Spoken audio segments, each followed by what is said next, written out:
આદરણીય નાનુ બાપા, ભગવતીભાઈ, રમણભાઈ અને આપ સૌ ભાઈઓ બહેન, આ એક એવો સરસ યોગાનો યોગ છે. મારા માટે કહું તો રોમાંચક યોગાનો યોગ છે. પૂરા 50 વર્ષ પછી આ જગ્યાએ એટલે કે આ ગોપીપુરા આ સાહિત્ય સંગમમાં આવું છું. 1962 કે 63માં વાર્તાવર્તન નામની એક સંસ્થા, અમે મુંબઈમાં થોડાક મિત્રો, જુવાન મિત્રો, માતાના બધા વાળ જેમના કાળા હતા, આજે બધા ધોળા થઈ ગયા અથવા ઘણા ખરા જતા રહ્યા. એ દિવસોમાં અમે ત્યાં ભેગા થતા ત્યારે એક પુસ્તિકા છપાવવાની હતી. એક સંમેલન અમે વલસાડમાં કરેલું, વાર્તાકાર સંમેલન.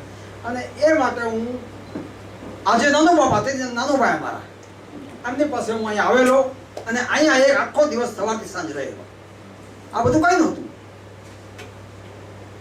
50 વર્ષ પછી આજે આ રીતે અહીંયા તમારી સાથે વાત કરવાનો મને અવસર મળ્યો.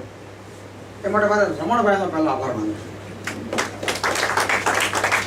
અને રમણભાઈએ મને વિષય તરીકે જો સરદાર પટેલ ન કહ્યું હોત તો મેં તરત હા પણ ન પાડી. એ પણ સરદાર પટેલ વિશે થોડા વર્ષોથી હું થોડોક અભ્યાસ કરી રહ્યો હતો, કારણ કે આ લખવાનું હતું, હવે તો છપાઈ રહ્યું છે. એટલે મને સરદારમાં ખૂબ રસ પડેલો અને એટલે મને એમ થયું હતું સરદાર વિશેની કેટલીક વાતો, બીજે બધાની વાત છોડો, ગુજરાતીઓ ભેગા થાય એટલે સરદારને અન્યાય થયો છે, સરદારને અન્યાય થયો છે, વાક્યો બોલ્યા કરે છે. પણ એ શું છે, કેમ થયું અને એની પાછળની ભૂમિકા શું હતી એ આખી કદાચ આપણે જાણતા. સરદારનું જે તર્પણ આપણે કરવું જોઈએ એ કર્યું નથી. હું સરદારની કોઈ જીવન ચરિત્ર વિશે બીજી વાત નથી કરવા માંગતો, કેટલાક યોગદાન વિશે વાત કરવા માંગુ છું. કે કરમસદમાં જન્મ્યા, આમ થઈને નડિયાદમાં જન્મ્યા, આ બધી વાતોનું કોઈ મહત્વ નથી આપણા માટે.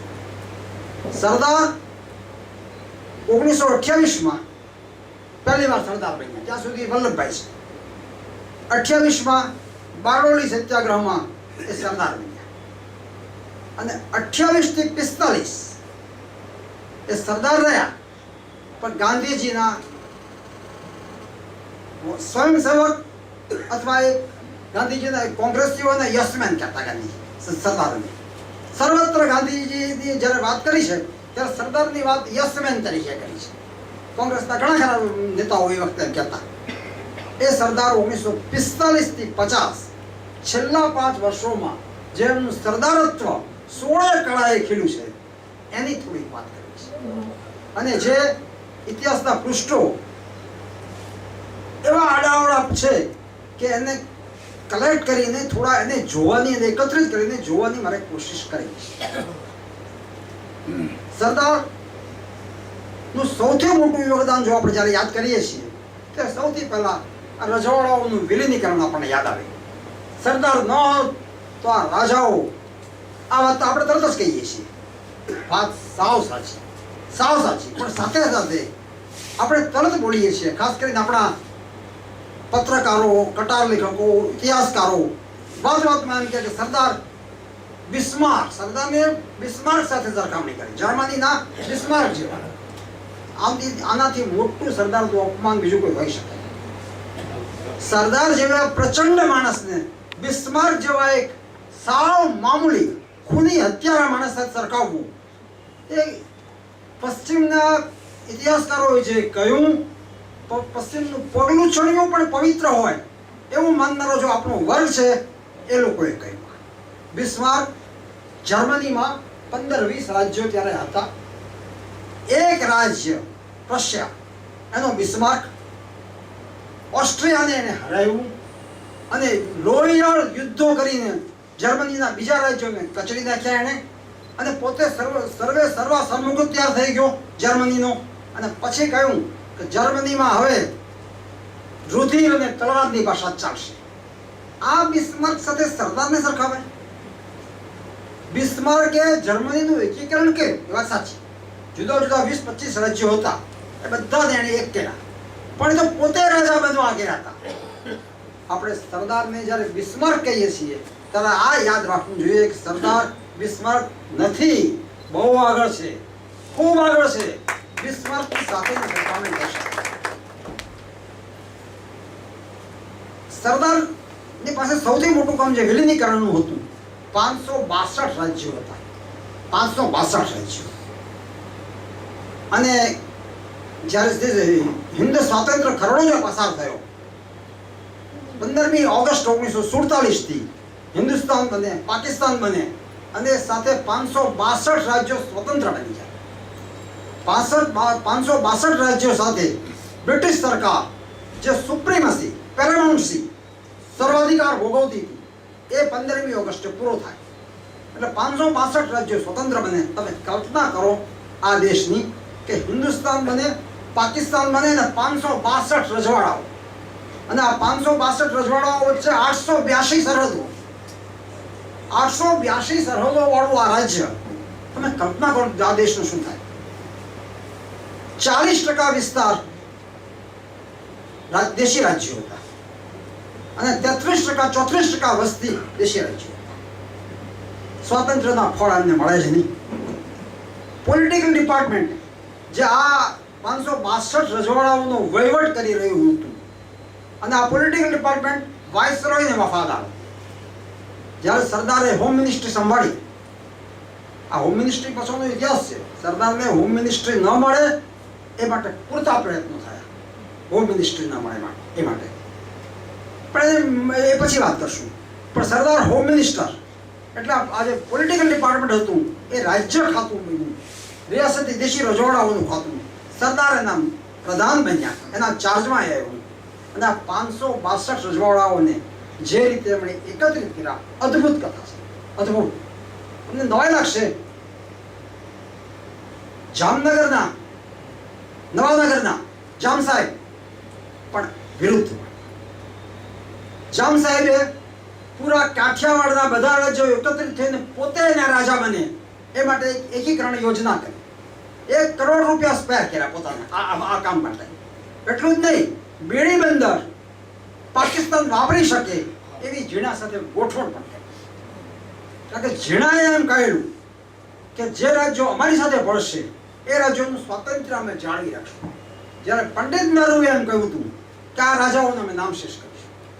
એટલે રાજાઓ બધા કોંગ્રેસથી ડરેલા હતા.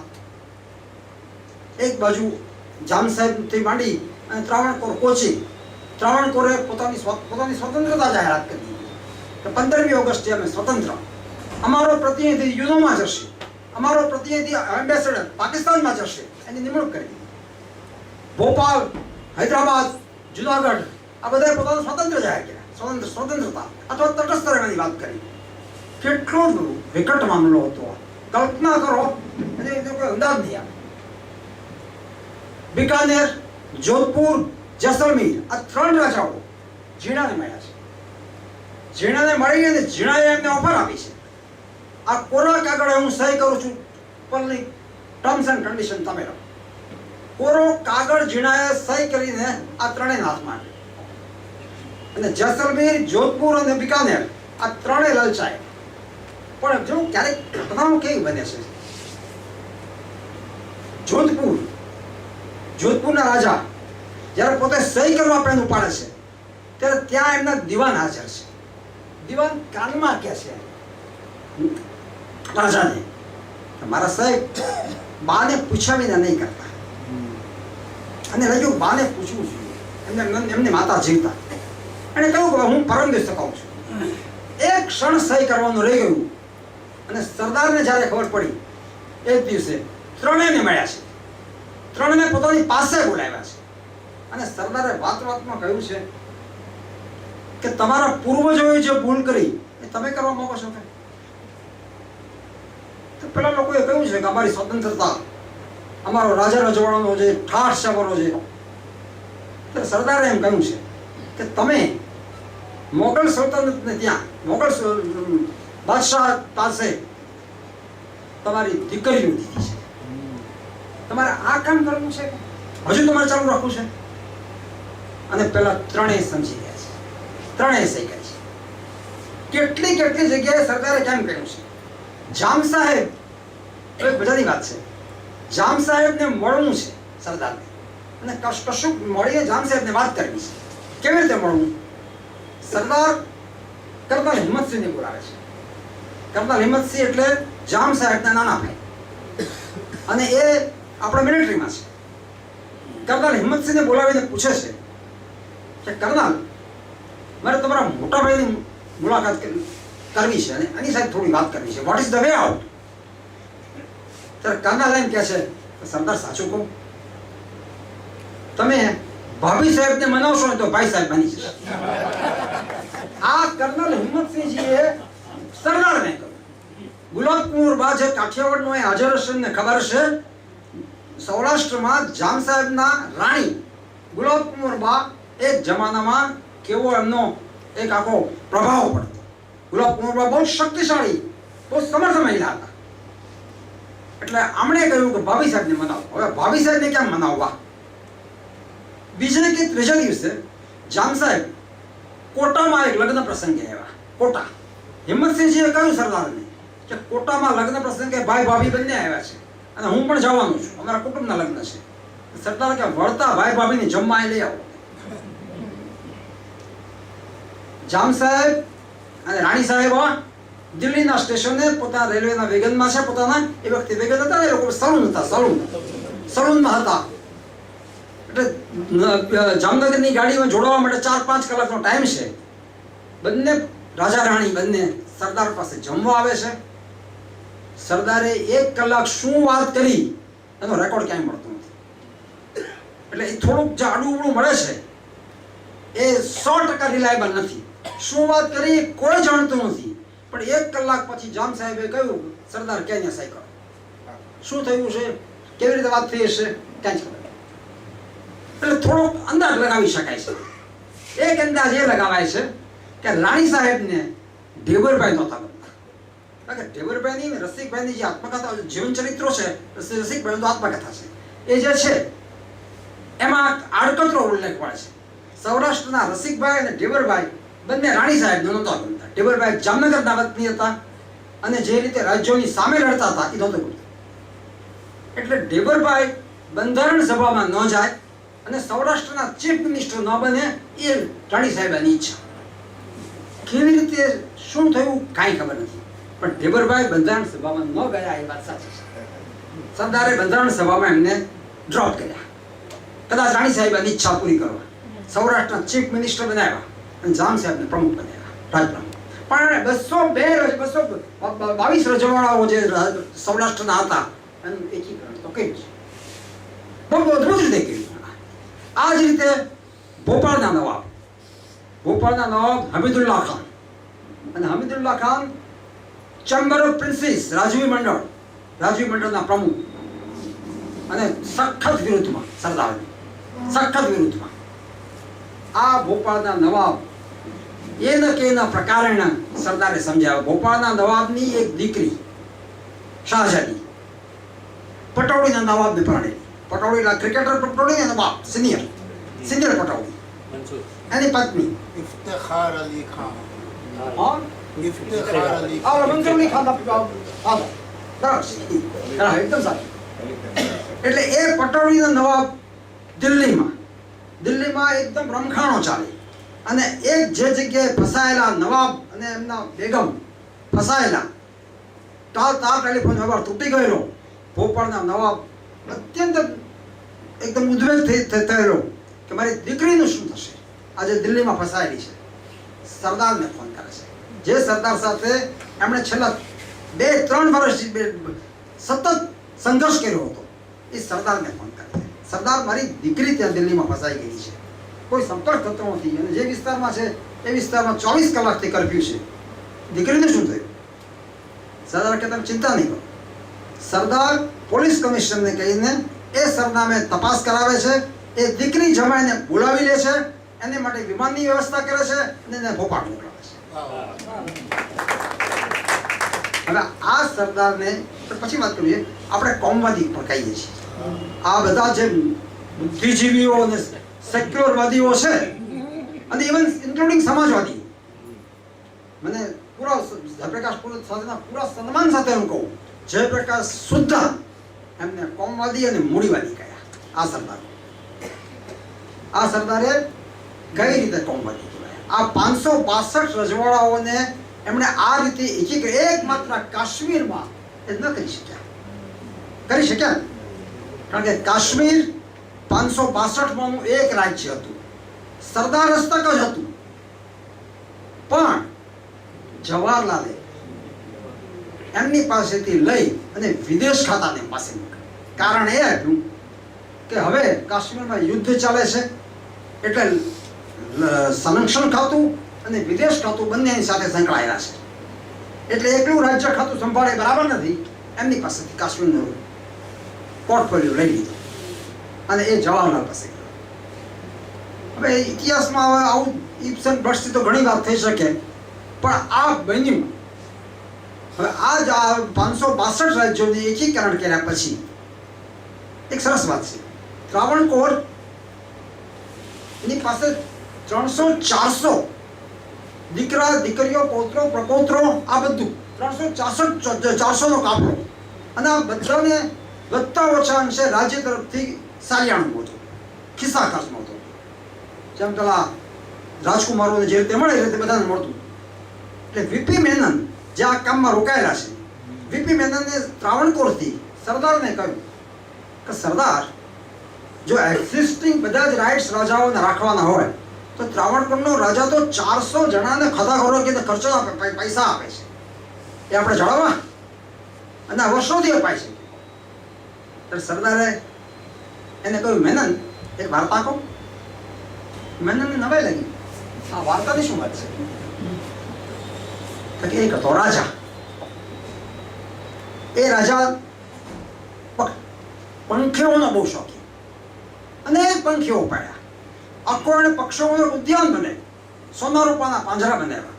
સેંકડો પંખીઓ હોય સોના રૂપાના પાંજરામાં, રોજ ખાવે પીએ મજા કરે. રાણીને બિલકુલ ના ગમે આ પંખીઓ. એક દિવસ રાજા મૃત્યુ પામ્યો. એટલે રાણીને થયું કે આ પંખીઓને છોડી. એટલે રાણીએ બગીચામાં જઈ પંખીઓના બધા જ પિંજરા ખોલી નાખ્યા. 2 દિવસ પછી રાણી પાછી એ ઉદ્યાનમાં ગઈ તો બધા જ પંખીઓ ત્યાં મરેલા પડ્યા. એનું કારણ એ હતું કે એમને ઉડતા જ ભૂલી ગયા હતા. એમને ઉડી જવાની ખબર જ નહોતી. ત્યાં બેઠા બેઠા ખાવાનું નહોતું, પીવાનું નહોતું, કોઈ ઉડતા જ નહોતા. સરદારે આટલી વાત કર્યા પછી વીપી મેનનને કહ્યું, મેનન, આજે 400 જણા છે ને આ પેલા પંખી જેવા છે. જો તમે આ સાલિયાણા બંધ કરશો તો બધા મરી જશે. એને કેમ જીવવું ને ક્યાંથી કેમ વ્યવહાર ચલાવવો આવડશે જ નહીં. એટલે આ પેઢી પૂરતું એનું ચાલુ રાખો. કેવડો મોટો નિર્ણય કર્યો. આ સરદારે જાણતા હતા કે આ રાજાઓને જે સાલિયાણા અપાય છે 5.5 કરોડ રૂપિયા નક્કી થયા હતા. 5.5 કરોડ, વધારે નહીં. 562 વચ્ચે 5.5 કરોડ. અને રાજાઓની જે રોકડ સિલક કેન્દ્ર પાસે આવી હતી એનું વ્યાજ પણ 5.5 કરોડ કરતા વધારે હતું. સરદારે બધી ગણતરી કરી છે, પ્રધાનમંત્રી પાસે મૂકી છે, પ્રધાનમંડળમાં મૂકી છે. ત્યારે પ્રધાનમંત્રી અને પ્રધાનમંડળના બીજા સભ્યોએ વિરોધ પણ કર્યો છે. એને શા માટે કાયમ માટે પૈસા આપવા? સરદારે જોયું કે આ વિરોધ છે એટલે એમણે કહ્યું આપવા એટલું જ નહીં, એને બંધારણમાં પણ સામેલ કરવા. કારણ કે સરદારે જોયું જો બંધારણમાં સામેલ નહીં કરીએ તો થશે શું કે પાછળથી પ્રધાનમંડળ ઠરી નાખશે નિર્ણય. સરદારે પ્રધાનમંડળમાં કહ્યું કે આ રાજાઓ જો કોઈ પણ મુશ્કેલી ઊભી કરવા માંગે તો આ દેશના ટુકડા થઈ જાય એમ છે. આપણે એ ટુકડા માટે લડવું છે કે આ 5.5 કરોડથી, અને એ કાંઈ આપણે ઉપકાર નથી કરતા, એ કોઈ રાજ વેચતા નથી, એ ત્યાગ કરે છે. અને ત્યાગના બદલામાં આપણે એના સમર્પણનો સ્વીકાર કરીએ છીએ. આ સરદારે કહ્યું. બંધારણમાં સમાવેશ થયો આ 5.5 કરોડનો. દર પેઢી ઘટતું જાય સાલિયાણું, એ પણ નક્કી થયું. અને પરિણામ શું એવું છે? 20 કે 25 વર્ષમાં તે આપણે ફરી ગયા. ખરેખર આપણે ફરી ગયા. આપણા પ્રતાપી પૂર્વજ, આપણા બાપે, આપણા પિતાએ જે વચન આપ્યું હતું 562 રજવાડાઓને એ વચનમાંથી આપણે ફરી ગયા. 1979. અઘોર પાપ કર્યું છે. હું ચોક્કસ માનું છું કે 4-5 કરોડ રૂપિયા માટે આપણે જે રીતે ફરી ગયા રાજકીય કારણોસર, એનાથી મોટું પાપ કોઈ દેશ, કોઈ સમાજ કરી શકે નહીં. એવું પાપ કર્યું. મેઘાણીભાઈએ એક કવિતા લખેલી છે, તારા પાતકને સંભાર મુરીમાં, ઓ હિન્દ મુરીમાં. હિન્દુસ્તાનને કહ્યું, હે માં, તું તારા પાપ સંભાળ. તે હરિજનોને કેટલા અસ્પૃશ્ય કર્યા હતા, તું સંભાળ. તે ખાંડવવનમાં અર્જુને કેવા નિર્દોષોને માર્યા હતા, તારા પાપ સંભાળ. એમ કરીને આખો એક યાદી આપી છે. મને લાગે છે મેઘાણીભાઈ જો આજે જીવતા હોત તો આ વધારાનું એક પાપ એને આમાં ઉમેર્યું. આ પણ એક પાપ જ આપણે કહીએ છીએ. આ 562 રજવાડાઓ સાથે આજે અબજો નહીં, મીંડા કેટલા થાય વાંચતા ન આવડે, આટલા રૂપિયા ક્યાં જાય છે ખબર પડતી નથી. ત્યારે 4-5 કરોડની શું કિંમત હતી? હું રાજાઓની કોઈ ભૂલી નથી વાત કરતો, પણ મારે કહેવું છે કે આપણે આપણા બાપે આપેલું વચન એમાંથી આપણે પાછા ફર્યા રાજકીય કારણોસર, અને એ મોટું પાપ છે. સરદાર ઉપર વારંવાર એક આક્ષેપ થયો છે કે સરદાર કોમવાદી હતા, મૂડીવાદી હતા. વારંવાર આક્ષેપ થયો છે. જયપ્રકાશ સુદ્ધા કરેલો છે. મૌલાના આઝાદી તો કર્યો જ છે, પણ જયપ્રકાશે પણ કર્યો છે. તો પાછળથી જયપ્રકાશ અને મૌલાના આઝાદ બંને સરદારના મૃત્યુ પછી પોતાની ભૂલ સુધારી લીધી હતી. એમ સ્વીકાર કર્યો હતો કે સરદારને અમે બરાબર સમજ્યા નહોતા. હવે મેં ભોપાલના નવાબની શાહજાદી વિશે વાત કરી. આવી જ વાત દિલ્હીમાં જ્યારે પાકિસ્તાનથી નાસીને આવેલા હિન્દુ અને શીખ નિરાશ્રિતો દિલ્હીમાં આવ્યા, અને જે અહીંથી જે મુસલમાનો ગયા હતા દિલ્હીથી, એ મુસલમાનોની ખાલી પડેલી ઇમારતો અને મસ્જિદો, જે મસ્જિદો પણ ખાલી પડી હતી, એમાં આશરો લીધો. આપણે દિલ્હીના મુસલમાનોએ ગાંધીજીને ફરિયાદ કરી કે અમારી મસ્જિદો હિન્દુઓએ આશરો લીધો છે, કબજો લઈ લીધો, ખાલી મકાનો છે એનો કબજો લઈ લીધો. ગાંધીજીએ સરદારને બોલાવ્યા છે અને સરદારને કહ્યું છે કે આ બધું અમને પાછું આપી દો.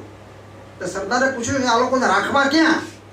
ત્યારે જવાહરલાલે સજેશન આપ્યું છે કે આપણે એમ કરીએ કે જે મુસલમાનો છે એ પણ ભયભીત થયેલા છે દિલ્હીના, તો મુસલમાનોને બધાને એક જ જગ્યાએ વસાવવા અને નિરાશ્રિતોને બીજી જગ્યાએ વસાવવા, આવું એક આયોજન કરીએ. સરદાર બહુ સ્પષ્ટ ના પાડે છે કે મુસલમાનોને એક જ જગ્યાએ વસાવવા એવું જો તમે આ સ્વીકારશો તો કાલે સવારે શીખો કહેશે અમને પણ એક જગ્યાએ વસવા દે, કાલે સવારે બીજી કોમના માણસો કહેશે, તો ઠેર ઠેર પાકિસ્તાન બનશે. આપણે કરવા શું માંગીએ છીએ? ગાંધીજીની આ વાત ગમી નહોતી અને સરદારને કહ્યું, સરદાર તમે બદલાઈ ગયા છો. કહ્યું છે, સરદાર તમે બદલાઈ ગયા છો.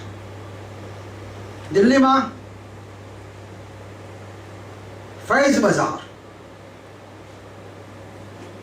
બજારમાં એક મસ્જિદ ઉપર રાતના શીખો અને હિન્દુઓ હુમલો કરવાના છે એવા ખબર રાત્રે 11 વાગે સરદારને મળે છે. રાત્રે 11 વાગે અને સરદાર પોલીસ કમિશનર સાથે ફૈઝ બજાર જાય છે. ત્યાં જઈને ઉભા છે, બધું જોવે છે, વ્યવસ્થા ગોઠવે છે અને પોલીસ કમિશનરને પૂછે છે કે આ ગોળીબાર થઈ રહ્યા છે ક્યાંથી થાય છે? કે બાજુના 2 મકાનોમાંથી થાય છે. તો કે જે 2 મકાનો કોના છે? કે ત્યાં મુસલમાનો વસે છે. તો તમે અંદર જઈને બધું પકડતા કેમ નથી? સરદાર એમને પૂછ્યું તો પેલા પોલીસ કમિશનર કહે છે કે સરદાર, પકડવા માટે માણસો જોઈએ અને દિલ્હીના 50% જે પોલીસ દળ છે એ મુસલમાન છે અને એ બધા પાકિસ્તાનમાં જતા રહ્યા છે અથવા નોકરી પર હાજર નથી થતા. અમારે કરવું કેમ? તો સરદાર એમને કહે છે કે તમારે કોઈ પણ હિસાબે આ ગોળીબારો અટકાવવા માટે ત્યાં જઈને અટકાવવા પડશે. બીજો કોઈ રસ્તો? કમિશનર કહે છે જો તમે રજા આપતા હો તો બહારથી અમે હુમલો કરીએ અને બધું પકડી લઈએ. સરદાર એને એટલું કહે છે તમે કોની વાટ જુઓ છો?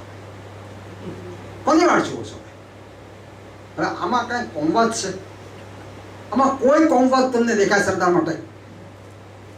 કાયદો અને વ્યવસ્થાની પરિસ્થિતિ જાળવવી એ કોઈ પણ સરકારની ફરજ નથી. સરદાર વિશે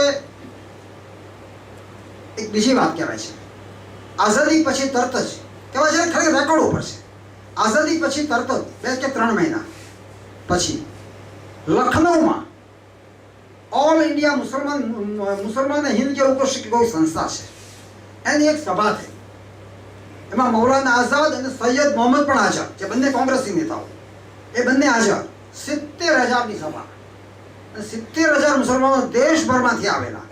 આ દેશભરમાંથી આવેલા મુસલમાનોએ જાહેર સભામાં સૈયદ મોહમ્મદે ભાષણ કર્યું અને એમ કહ્યું કે મુસલમાનો હિન્દુસ્તાનમાં હવે લઘુમતીમાં છે, પહેલા પણ હતા પણ હવે નાનકડી લઘુમતીમાં છે, પણ એનો કોઈ નાશ નહીં કરી શકે. જો એનો નાશ કરવા હિન્દુઓ કે શીખો પ્રયત્ન કરશે તો એ એમનો જ નાશ થઈ જશે. આવા વ્યાખ્યા. એટલું જ નહીં, મુસલમાનો માટે અલગ મતાધિકાર અને આરક્ષણ એટલે રિઝર્વશીપ ચાલુ રાખવી જોઈએ એવી માગણી કરી.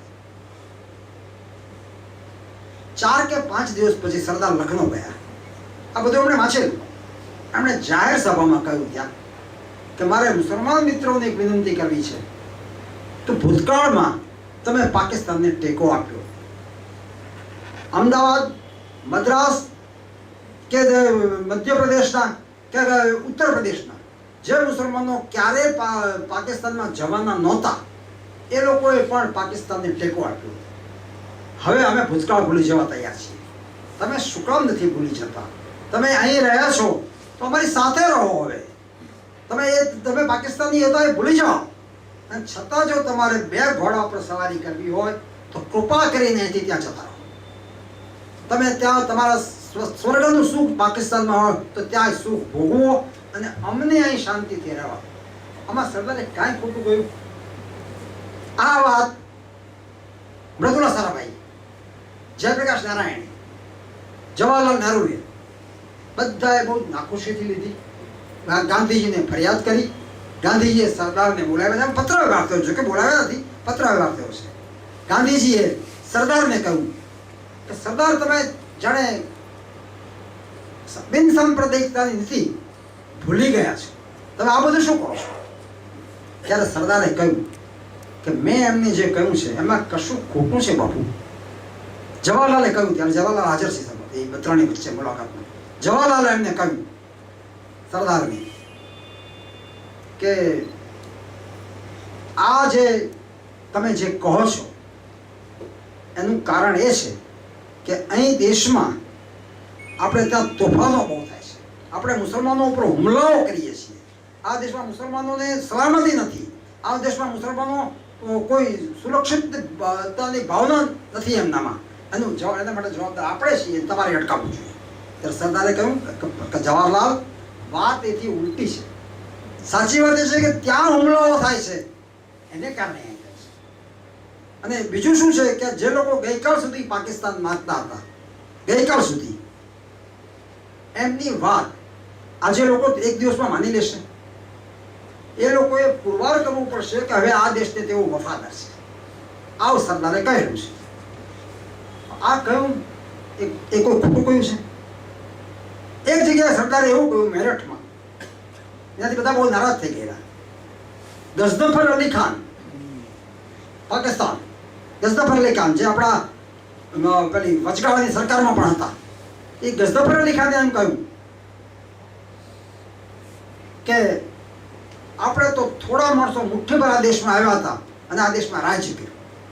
હજુ આપણે થોડા છીએ પણ આપણે તલવારના જોરે હજુ રાજ્ય કરીશું આપણે. આ ગઝનફર અલી ખાન બોલ્યા. એટલે સરદારના જવાબમાં કહ્યું એક જાહેર સભામાં, જો તમે કૃપા કરીને આ ભાષા નહીં મૂકી દો તો તલવારનો સામનો તલવારથી થશે અને દેશમાં અરાજકતા ફેલાશે. આમાં કાંઈ ખોટું? પણ તલવારનો સામનો તલવારથી થશે, ઇન્વર્ટેડ કોમામાં આ વાક્ય લઈને બધાએ બાપુને ફરિયાદ કે સરદાર હિંસાની ભાષામાં વાત કરે છે. બાપુએ સરદારને બોલાવ્યા છે અને તમે આ કહ્યું એમ બેઠ્યા છે બાપુ. કે સરદાર કે હા મેં કહ્યું આ, પણ આ સંદર્ભ તમે સમજો કે મેં એ અર્થમાં કહ્યું કે જ્યારે તમારી ઉપર હુમલો થાય ત્યારે તમે વારંવાર પોલીસ પાસે જાઓ કે વારંવાર ખાટલા નીચે છુપાઈ જાઓ અને તમારી સ્ત્રીઓને કે તમારી કન્યાઓને બીજા લોકો ઉપાડી જાય, એવું નહીં થવા દેતા. તમારી ઉપર હુમલો થાય તો તમારી સ્ત્રીઓ તમારી કન્યાઓનું રક્ષણ કરવું તમારી ફરજ છે. મરી જજો પણ ખટલા નીચે ચોપાઈ નહીં જતા. આ મેં કહ્યું છે. શું ખોટું, ક્યાં ખોટું છે? સરદાર કોમવાદી હતા એમ કહેતા આ બધું ભૂલી જાય છે. બધા કમ્ફર્ટેબલી આ બધું ભૂલી જાય છે. સરદાર 1945માં કેબિનેટ મિશન જ્યારે આવ્યું અને કેબિનેટ મિશને જે પ્લાન જાહેર કર્યો એમાં સૌથી પહેલા માણસ છે કે આપણે જોઈ લીધું પાકિસ્તાનનો સ્વીકાર કર્યા વિના ચાલે એમ. જો પાકિસ્તાનનો સ્વીકાર નહીં કરીએ તો આખો દેશ અંતર્વિગ્રહમાં જશે. એટલે સરદાર સૌથી પહેલા અડધી રાતે જવાહરલાલને ઉઠાડે છે. સરદારજી એક ઔરંગઝેબ રોડ ઉપર રહેતા દિલ્હીમાં, જવાહરલાલ બાજુમાં જ રહેતા, 17 યોર્ક રોડ બાજુમાં જ રહેતા. ત્યારે એ દિવસોમાં 1945માં બંગલાઓ આપવાની પ્રથા, સરકારી બંગલાઓની પ્રથા જે શરૂ નહોતી, બધા પોતપોતાના નિવાસસ્થાનો ઉતી લેવાના હતા. એ નિવાસસ્થાનની વાત તમને હું પછી કહું છું. તો સરદાર નહેરુને ઉઠાડે છે અને કહે છે કે જવાહરલાલ, ભાગલા સ્વીકાર્યા વિના છૂટકો. અને પછી ત્યાં એ પણ કહે છે 1941માં ચક્રવર્તી રાજગોપાલાચારીએ 4 વર્ષ પહેલા કહ્યું હતું, જેટલા ભાગલા વહેલા સ્વીકારશો એટલું કલ્યાણ થશે. 4 વર્ષ આપણે મોડા પડ્યા છીએ, આપણે સ્વીકારી લઈએ. સરદાર નહેરુ કહે છે ત્યારે કે સ્વીકારી લેશું તો બાપુને કોણ મનાવશે? બાપુએ તો કહ્યું હતું મારી લાશો પર દેશના ભાગલા થશે. સરદારે કહે છે બાપુને મનાવવાનું મારી પર છો. અને વાત ખરેખર એવી બની છે, બાપુને અંધારામાં રાખી. બાપુ જાણતા નથી આ ભાગલાનો સ્વીકાર નહેરુ અને સરદાર કરી આવ્યા છે, બાપુ જાણતા. હવે એ વખતે સરદાર પાસે હોમ મિનિસ્ટ્રી છે. મુસ્લિમ લીગ એ વચગાળાની સરકારોમાં જોડાય છે અને હોમ મિનિસ્ટ્રી માંગે છે કે હોમ મિનિસ્ટ્રી અમને આપો. માઉન્ટ બેટન વાઇસરોય અને વડાપ્રધાન નહેરુ બંને કહે છે સરદારને કે હોમ મિનિસ્ટ્રી તમે આપો, એમને વાંધો નહીં. સરદાર ના પાડે છે. હોમ મિનિસ્ટ્રીની સાથે જ મારું રાજીનામું રહ્યું. હોમ મિનિસ્ટ્રી જો તમે મુસ્લિમ લીગને સોંપશો તો કલકત્તામાં જે કતલ 3 દિવસમાં 5, 10, 15,000 માણસો મરી ગયા એવી હાલત થશે. હું હોમ મિનિસ્ટ્રી છોડીશ નહીં. સરદારે ન છોડી. સરદારે હોમ મિનિસ્ટ્રી છોડી. આ બધું 1945માં બન્યું. 1945માં. હવે 46માં એ પહેલા એક સરસ મજાનો પ્રસંગ બની ગયો. ગાંધીજીએ કોંગ્રેસ કારોબારી પાસે એક ઠરાવ કરાવવા માટે પોતાનો મત વ્યક્ત કર્યો. ઠરાવ એવો હતો કે ભારત સ્વતંત્ર થશે ને, અને સ્વતંત્રતા હવે બહુ નજીક હતી, બધા જાણતા હતા. ભારત સ્વતંત્ર થશે એટલે લશ્કરો વિખેરી નાખશે. લશ્કર એ હિંસા સાથે સંકળાયેલી વાત છે, એટલે હિંસા આપણે જોઈએ જ નહીં, લશ્કરો બધા વિખેરી નાખવાના. સરદારે આનો વિરોધ કર્યો કે લશ્કરો વિખેરીને કોઈ દિવસ કામ થઈ શકે નહીં. નહેરુ પણ વિરોધ કર્યો કે લશ્કરો વિખેરીને કામ થઈ શકે નહીં. બાપુ બહુ જ નારાજ થયા સરદારથી. સરદાર તમે પણ હવે મારી સાથે નથી. ત્યારે સરદારે કહ્યું છે કે બાપુ હું તમારી સાથે જ છું, તમારી પાછળ પાછળ દોડવા તૈયાર છું, પણ તમે કહો છો કે મારી પાછળ આવનારે સમજીને પોતે માનતા હોય તો જ આવવાનું. હું તમને સમજી શકતો નથી અને હું આ માનતો પણ નથી, પછી બેઈમાની કેવી રીતે કરું તમારી પાછળ આવવાની? સરદાર ના પાડે છે. એટલે પહેલી જ વાર સરદાર ત્યારે છૂટા પડ્યા ગાંધીજી. ખિલાફત મુવમેન્ટ જ્યારે 1919-20માં શરૂ થઈ ત્યારે સરદાર ગાંધીજીની સાથે રહ્યા છે. ખિલાફત તુર્કસ્તાનનો ખલીફા પદભ્રષ્ટ થયો, તુર્કસ્તાનની પ્રજાએ કાઢી મૂક્યો એને. એ ખલીફાને પાછો લાવવા માટે હિન્દુસ્તાનના મુસલમાનો જ્યારે સંઘર્ષ કરી રહ્યા હતા, ગાંધીજીએ એનું નેતૃત્વ સ્વીકાર્યું અને ખિલાફતની લડત શરૂ કરી. સરદારે એને ટેકો આપ્યો. ત્યારે ઇન્દુલાલ યાજ્ઞિક અને આચાર્ય કૃપલાણી બંને સરદારને પૂછ્યું છે, સરદાર તમે આ ખિલાફત લડતને ખરેખર ટેકો આપો છો? મોહમ્મદ અલી જીનાએ આ પહેલા કહ્યું હતું કે ખિલાફત સાથે આપણે શું લેવા દેવા છે? ખલીફા આવે કે જાય એ તુર્કસ્તાનનો પ્રશ્ન છે, આપણો પ્રશ્ન જ નથી. એ રાજકારણમાં શું કામ આપણા મઝહબને લાવો છો? એમ કરીને વિરોધ કરેલો. સરદારે પણ એ જ કહ્યું, કૃપલાણીને કહ્યું અને ઇન્દુલાલ યાજ્ઞિકને કહ્યું. આ બંને પોતાના પુસ્તકમાં વાત પાછી લખી છે. સરદારે કહ્યું કે પેલેસ્ટાઇન, એસેરિયા આ બધા દેશો જ્યારે ગુલામ પડ્યા હોય ત્યારે ખિલાફતને રાખીને શું કામ છે આપણે? હું એમાં માનતો નથી. છતાં બાપુ પ્રત્યેનો એમને અગાધ ભક્તિ. એ પછી કહે છે, બાપુની કેટલીક વાત મને સમજાતી નથી પણ એ કહે છે એટલે હું કરી નાખું એમ એમણે કહ્યું છે. અનેક જગ્યાએ આવા વાક્ય છે કે બાપુની વાત મને સમજાતી નથી પણ એ કહે છે એટલે હું કરી નાખું છું. પહેલી જ વાર 1940-41માં આ પેલો કોંગ્રેસનો ઠરાવ લશ્કરો વિખેરી નાખવાનો બાપુએ કરવાનું કહ્યું, ત્યાં સરદાર જુદા પડ્યા. અને ત્યારથી સતત 1950 સુધી સરદાર અને ગાંધીજી પરસ્પર પુષ્કળ સદભાવ, સ્નેહ, સન્માન આ બધું જ છે અને છતાં જુદા પડતા રહ્યા છે. એ વાત પણ એટલી સચી છે. 1946માં કોંગ્રેસ પ્રમુખની વરણી થઈ. કોંગ્રેસ પ્રમુખ મૌલાના આઝાદ 6-7 વર્ષના પ્રમુખ હતા કોંગ્રેસના. 1946માં નવા પ્રમુખની વરણી થઈ. નવા પ્રમુખની વરણી પાછળ ઉદ્દેશ એટલો જ હતો કે 47માં આઝાદી આવી જાય તો કોંગ્રેસ પ્રમુખ વડાપ્રધાન બને. એ બહુ સ્પષ્ટ હતું. ભાગલા પછી પણ કોંગ્રેસ પ્રમુખ વડાપ્રધાન બને. ત્યારે નિયમ એવો હતો કે પ્રદેશ કોંગ્રેસ કમિટીઓ જે હોય એ પ્રમુખની વરણી કરવા માટે પોતાનો મત આપે. 15 પ્રદેશ કમિટીઓ હતી ત્યારે. 15માંથી 12 કમિટીઓએ પત્ર લખીને કહ્યું કે દેશના કોંગ્રેસના નવા પ્રમુખ તરીકે સરદાર પટેલ. અને 3 કમિટીઓએ કૃપલાણીનું નામ આપ્યું. નહેરુનું નામ એક પણ કમિટી આપ્યું. કોઈ પ્રદેશ કમિટી આવી, ઉત્તર પ્રદેશની પણ નહીં. જવાહરલાલનું નામ કોઈ ના આવ્યું. આ 12 સરદાર પટેલ માટે કહે છે અને 3 કૃપલાણી માટે કહે છે. આ જ્યારે ગાંધીજી પાસે આવ્યું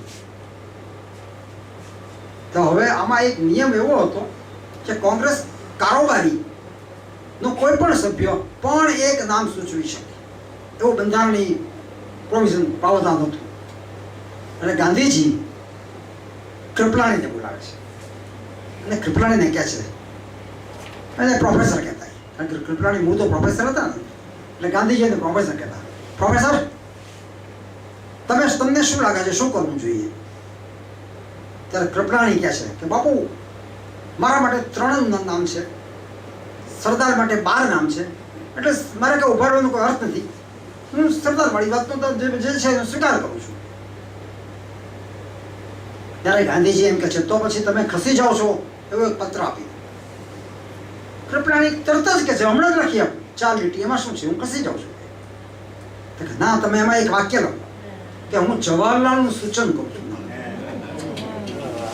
કૃપલાણી સ્તબ્ધ થઈ ગયા. એ લખ્યું છે કે સ્તબ્ધ થઈ ગયા, પણ લખ્યું એમણે નામ. બીજે દિવસે આ કાગળ કારોબારીમાં રજૂ થયો અને ગાંધીજીએ જવાહરલાલને પૂછ્યું, જવાહરલાલ, આ તમારું નામ કૃપલાણી સૂચવે છે, પ્રદેશ કમિટીઓમાંથી ક્યાંય તમારું નામ આવ્યું નથી, તમારે શું કહેવું છે? જવાહરલાલ કાંઈ જવાબ આપતા બારીમાંથી બહાર જોઈ રહે છે. પછી ગાંધીજી આ બધી જ વાત રેકોર્ડ ઉપર છે, કોઈ વાત ક્યાંય હિયરસેની નથી, રેકોર્ડ ઉપર છે. ગાંધીજી સરદારને પૂછે છે કે સરદાર, તમારું શું કહેવું છે? કૃપલાણીએ આ પત્ર પણ આપ્યો છે. સરદાર એ પત્ર લે છે હાથમાં અને એની નીચે સહી કરી નાખે છે. એ જ ક્ષણે નીચે સહી કરે. કેવડો મોટો ત્યાગ છે, કેવડો મોટો ત્યાગ. આખા હિન્દુસ્તાનનો મુગટ, રાજમુગટ જેના માથા ઉપર આવતો હતો એને રાજમુગટ જતો કર્યો છે. એ મહાનાયક નહીં, મહાનાયક. એટલો મહાનાયક નહીં. મેં જે આ મુંબઈ સમાચારમાં આ પ્રકરણ લખ્યું છે ને, એમાં લખ્યું છે કે 8મા એડવર્ડે પેલી એક એની પ્રિયતમા સિમ્પસન, હા, એના માટે રાજ્ય જતું કર્યું તો પાના ભરીને આપણે બધાએ લખ્યું છે. આણે જતું કર્યું એની કોઈ નોંધ લીધી? આવડું મોટું રાજ જતું કર્યું હિન્દુસ્તાનનું, એની કઈ આપણે જજુ મહત્વ આપ્યું જ નથી. રામ ના માથા ઉપર મુગટ મુકાવવાનો હતો. દશરથે કહ્યું તું વનમાં જા. દશરથે તો કહ્યું નથી, કઈ કઈ કહ્યું. અને પિતાના વચનથી રામ જતા રહ્યા. તો આ શું કહ્યું? પિતા તુલ્ય ગાંધીના વચનથી આણે પણ એ જ કહ્યું. વાહ વાહ વાહ. આનાથી વધારે બીજો ત્યાગ કયો હોય છે? આંખમાં પાણી લાવી દેવો આ ત્યાગ આ માણસ. રાજ્ય ગયું, મુકટ છોડી દીધું આણે. જવાહરલાલ વડાપ્રધાન બન્યા. પછી ગાંધી હત્યાનો જે પ્રશ્ન ઉભો થયો, હવે એમાં થોડોક મામલો થોડો પેચીદો છે. કારણ કે ગાંધીજીએ દિલ્હીમાં છેલ્લા જે ઉપવાસ કર્યા એ ઉપવાસમાં એમણે કારણ આપ્યું હતું દિલ્હીમાં શાંતિ સ્થપાતી નથી, દિલ્હીમાં શાંતિ સ્થપાશે પછી જ હું ઉપવાસનો અંત લાવીશ. 7-8-10 કન્ડિશન્સ મૂકી હતી કે બધા મુસલમાનો જે અહીંથી પાકિસ્તાન ગયા છે એને પાછા લાવવા માટે આપણે પ્રયત્ન કરશું, પાછા લાવીને એમના ઘરો એમને પાછા આપીશું. આ બધું ગાંધીજીએ શરતોમાં મૂકેલું છે. અને 55 કરોડ રૂપિયાનો મુદ્દો શરતમાં નથી. ક્યાંય ગાંધીજીએ ઉપવાસ જાહેર કરવા માટે જે શરતો કરી એમાં 55 કરોડનો મુદ્દો નથી. પણ એના આગલા અઠવાડિયે હિન્દુસ્તાન પાકિસ્તાન વિભાજન થયું એટલે એસેટ્સ એન્ડ લાયબિલિટી એનું પણ વિતરણ થાય. એસેટ્સ એન્ડ લાયબિલિટીનું એચ.એમ. પટેલ હિન્દુસ્તાન તરફથી, મોહમ્મદ અલી કોઈ છે મોહમ્મદ અલી એ પાકિસ્તાન તરફથી કેટલાય દિવસથી ચર્ચાઓ કર્યા કરતા હતા પણ અંત નહોતો આવતો. માઉન્ટ બેટનને બંનેને બોલાવ્યા છે, અંદરના એક રૂમમાં લઈ ગયા અને પછી કહ્યું આ બધી ફાઇલો વાંચી છે, તમે બંને જો જ્યાં સુધી એનો નિવેડો નહીં લાવો ત્યાં સુધી બહારનું તાળું ખોલીશ. તમને ખાવા પીવાનું બધું અહીં મળશે પણ બહાર તાળું નથી. બંને જણા એક નિર્ણય પર આવ્યા. 375 કરોડ રૂપિયાની રોકડ સ્થિલક આપણી પાસે હતી, એમાંથી 75 કરોડ રૂપિયા પાકિસ્તાનને આપવાના અને 75 માંથી 20 તો ઓલરેડી અપાઈ ચૂક્યા હતા, 55 આપવાના બાકી છે. આપણે હવે કબૂલ કરી છે 55 આપવાના બાકી છે. પણ it was linked with other problems. એ જ વખતે કહેવામાં આવ્યું કે આ 55 કરોડ તો એક મુદ્દો છે, બીજા જે મુદ્દાઓ છે એ બધા મુદ્દાનું પેકેજ ડીલ કરવાનું છે, સાથે પતી જાય ત્યારે જ આ થશે. સરદારે તરત જ પંડિતજીને કહ્યું કે વિદેશ ખાતા તરફથી તમે ત્યાં લિયાકત અલી ખાનને તાર કરી દો કે આ 55 કરોડનો સમજૂતી થઈ છે પણ it is a package deal. બધા મુદ્દાઓ સાથે જો આપણે પતાવશું ત્યારે જ આમ ચૂકવણી થશે. તાર પણ કરી દીધો છે વિદેશ ખાતાએ. અને પછી બીજે દિવસે સરદારે પ્રધાનમંડળમાં પાસે આ નિર્ણય કરાવ્યો કે આ 55 કરોડ રૂપિયા એકલ દોકલ નહીં ચૂકવાય, કારણ કે પાકિસ્તાન સાથે તો યુદ્ધ ચાલે છે કાશ્મીરમાં. આ 55 કરોડની ગોળીઓ લેશે અને એ ગોળીઓ આપણા જ માણસોને મારશે, એટલે આ નહીં ચાલે. એટલે 55 કરોડ સરદારે આ રીતે આગ્રહપૂર્વક પ્રધાનમંડળ પાસેથી સંમતિ મેળવી. જ્યારે ગાંધીજીને આ ખબર પડી છે, કારણ કે છાપાઓમાં બીજે દિવસે આવ્યું કે 55 કરોડ રૂપિયા આપવાની કબૂલત થયા પછી પણ સરદારે પ્રધાનમંડળ પાસેથી આમ કરાવ્યું. એટલે ગાંધીજી એમને કહ્યું કે આ તો અપ્રામાણિકતા, આ આંતરરાષ્ટ્રીય પ્રતિષ્ઠાનો આપણો ખલાસ થઈ જાય. આંતરરાષ્ટ્રીય પ્રતિષ્ઠા કેટલો બધો કુશાગ્ર બુદ્ધિ છે. જુઓ, ગાંધીજીએ સરદાર પાસે આ બે શબ્દો વાપર્યા, આંતરરાષ્ટ્રીય પ્રતિષ્ઠા અને અપ્રામાણિકતા નીતિ. એટલે સરદારને થયું કે આંતરરાષ્ટ્રીય પ્રતિષ્ઠાનો સૌથી વધારે મોહ જવાહરલાલ અને માઉન્ટ બેટનને છે. એટલે આ બેમાંથી કોક આને મળવું હોવું જોઈએ. એટલે ગાંધીજીની સાથેની મુલાકાત પૂરી કરીને સરદાર બિરલા હાઉસમાં તપાસ કરે છે કે કાલે કોણ મળવા આવ્યું હતું અહીંયા. જો કેટલું બધા આપણને આશ્ચર્ય થઈ વાત છે. કાલે કોણ મળવા આવ્યું હતું કે માઉન્ટ બેટન આવ્યા હતા. સરદાર સીધા જ માઉન્ટ બેટન નીકળી ગયા, સીધા જ, કોઈ એપોઇન્ટમેન્ટ વિના. ત્યારે માઉન્ટ બેટન પૂછે છે કેમ ઓચિંતા કે યોર એક્સલન્સી, અવિવેક લાગે તો ક્ષમા કરજો, પણ હું આપને પૂછવા માંગુ છું કે આપ બાપુને આ 55 કરોડના મુદ્દે કાલે મળ્યા હતા કે ખાસ આવ્યો હતો કે તો આપણે એને શું સલાહ આપી કે જો એ મને જણાવી શકો તો સારું. માઉન્ટબેટન કહે છે કે મેં એમને કહ્યું કે આંતરરાષ્ટ્રીય પ્રતિષ્ઠા જોખમાઈ જાય. સરદાર કે યોર એક્સલન્સી આપ કોન્સ્ટિટ્યુશનલ વડા છો, આપે આ સલાહ અપાઈ ખરી? ત્યારે માઉન્ટબેટન કહે છે કે હું કોન્સ્ટિટ્યુશનલ વડો છું એટલે સરકારને સલાહ ન આપું, પણ સરકાર બહારનું કોઈ માણસ મને પૂછે તો મારો મત પણ ન આપું. વાત સાચી. સરદારે સ્વીકાર કર્યો. આ 55 કરોડ ગાંધીજીના ઉપવાસ સાથે સંકળાઈ ગયા. પ્રધાનમંડળની બેઠક જ્યારે મળી બીજે દિવસે ગાંધીજીના પલંગ પાસે બિરલા હાઉસમાં, અને 2 મિનિટમાં 55 કરોડ આપી દીધું એવો ઠરાવ થઈ ગયો. અને ત્યારે જવાહરલાલે કહ્યું કે સરદારના આગ્રહને કારણે અમે આ 55 કરોડ રોકી રાખ્યા હતા. ત્યારે સરદાર ભાંગી પડ્યા. એ જ્યારે બેઠકમાંથી બહાર નીકળે છે ત્યારે કોલેપ્સ થઈ ગયા છે અને રીતસર રડી પડ્યા છે અને કહે છે સરદાર કે બધાની હાજરીમાં પ્રધાનમંડળે કરેલા નિર્ણયનું જો જવાહરલાલ આમ કહેતા હોય તો આ ફરિયાદ મારે કોની પાસે કરવાની હોય? ત્યારે એક ભાંગીને ભોકો થઈ ગયા સરદાર પહેલી વાર. હવે આ વાત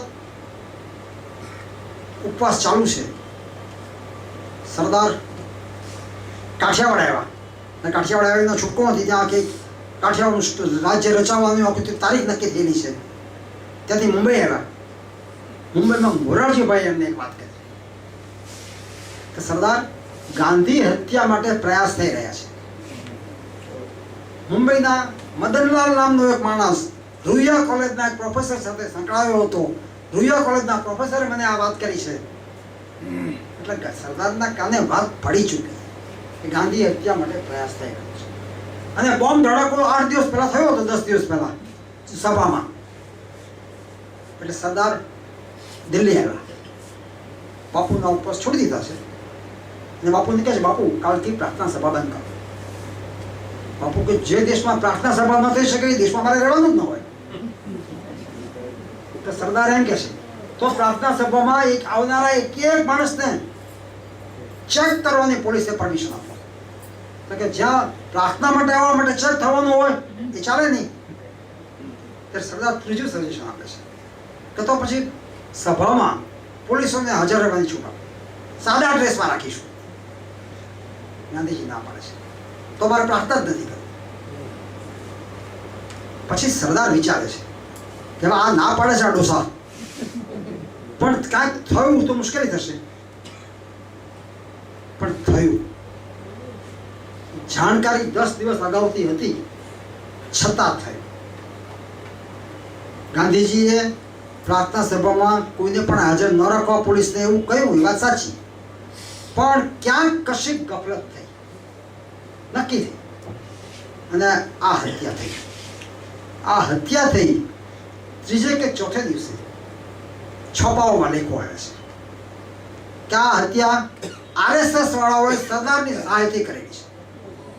સરદાર આરએસએસ સાથે ભળેલા છે અને આ દેશમાંથી પ્રગતિ સમાજવાદી પ્રગતિ થાય એવું ઈચ્છતા. સરદારે વાંચ્યું, એમને એમ લાગ્યું કે આમાં નિષ્ફળતા તો ખરી જ હોમ મિનિસ્ટ્રી, એ મારે સ્વીકાર કરવો પડે. એમણે તરત જ રાજીનામું લખ્યું છે. એ રાજીનામું લખી અને શંકર એના જે પર્સનલ સેક્રેટરી હતા શંકરને બોલાવ્યા.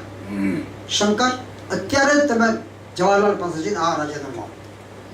શંકર એ વાંચે છે અને શંકર એમ કહે છે કે સરદાર અનુશાસનહીનતા માટે તમારે મારી વિરુદ્ધ પગલાં લેવા હોય તો લઈ શકો છો, કાગળ આપવા હું નહીં જાઉં. પછી શંકર સમજાવે છે કે સરદાર જો આ તમે રાજીનામું આપશો તો એનો અર્થ એવો થશે કે આ આક્ષેપો જે તમારી ઉપર થયા છે તમે સ્વીકારી લેશો. આ તમે શું કરો છો? અને સરદારે એ વાત સ્વીકારી લીધી. એક આગળ રાજીનામાનું આગળ વેચ્યું. 46-47 બાપુની હત્યા. હવે એક પ્રસંગ એવો બન્યો, જયપ્રકાશ નારાયણ જવાહરલાલ નહેરુને ઘરે રહે છે. રહેવાનું ત્યાં જ છે. અને હત્યા પછીના અઠવાડિયા 15 દિવસ કે મહિના દિવસો સમય જયપ્રકાશે એક સભા કરી, સરદાર વિરુદ્ધ ભાષણ કર્યું. એ સભા સરઘસમાં પરિવર્તિત કરી અને બંધારણ સભા જે ચાલતી હતી ત્યાં સરદારને મળવા આવ્યા બધા. બંધારણ સભા કરતા 1 કિલોમીટર દૂર કોઈ પણ સરઘસ આવી ન શકે એવો કાયદો, એટલે જયપ્રકાશને અટકાવવામાં આવ્યા. તો જયપ્રકાશ કે મારે સરદારને મળવું છે. શંકર ત્યાં હાજર રહ્યા. શંકર કે તમારે સરદાર સાથે જે વાત કરવી હોય મારી સાથે, કારણ કે સરદાર બંધારણ સભામાં છે, તમારી સાથે વાત નહીં કરી શકે. જયપ્રકાશે શંકરને કહ્યું કે આ હત્યા માટે અમારો જે વિરોધ છે સરદાર સુધી પહોંચાડો. શંકર કે હું પહોંચાડીશ. પણ બીજે દિવસે